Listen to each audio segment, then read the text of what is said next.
দেশের তাপমাত্রা যেন ভয়াবহ রূপ ধারণ করেছে, যা হয়ে পড়েছে অসহনীয়।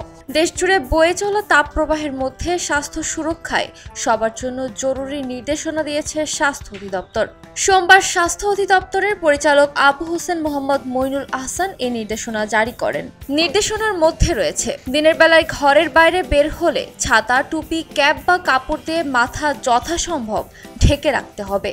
হালকা রঙের সুতি ঢিলেঢালা জামা পরতে হবে। প্রচুর পরিমাণে বিশুদ্ধ পানি পান এবং তরল জাতীয় খাবার গ্রহণ করতে হবে। সম্ভব হলে একাধিকবার গোসল করা যেতে পারে। অতিরিক্ত তেল মশলাযুক্ত খাবার না খাওয়া এবং বাসি খোলা খাবার খাওয়া থেকে বিরত থাকা দরকার। গরমে অসুস্থ বোধ হলে দ্রুত নিকটস্থ হাসপাতালে চিকিৎসকের পরামর্শ নিতে হবে।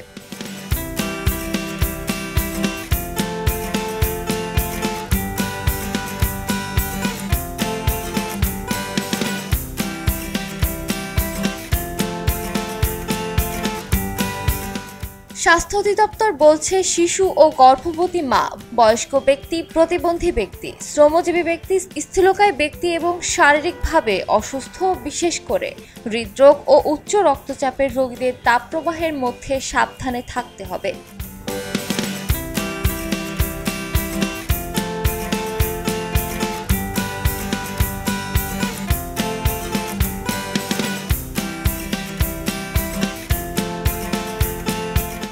বৈশাখ মাসের শেষ দিকে দেশজুড়ে মাঝারি মাত্রার তাপপ্রবাহ দেখা যাচ্ছে। চলতি মৌসুমে দেশের সর্বোচ্চ তাপমাত্রা রেকর্ড করা হয়েছে চুয়াডাঙ্গায়।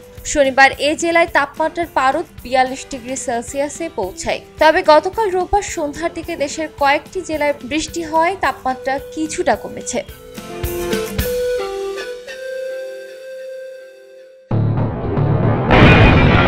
সবাই যখন জোয়ারে গা ভাসায়, কেউ কেউ শির দাঁড়া সোজা করে ঘুরে দাঁড়ায়। সময় যেখানে প্রতিনিয়ত হার মেনে নিতে শেখায়, কেউ কেউ চ্যালেঞ্জ ছুড়ে দেয়।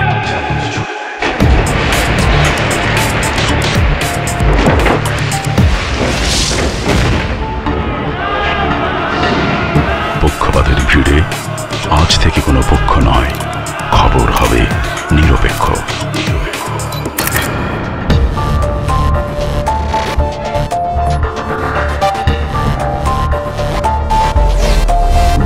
তথ্যবাদ, খবর হবে নিখাত। ভেঙে গুজবের শিক, খবর হবে নির্ভীক। মুক্ত চিন্তার স্বাধীন দৈনিক খবরের কাগজ। এখন খবর হবে নিখাত, নির্ভীক, নিরপেক্ষ।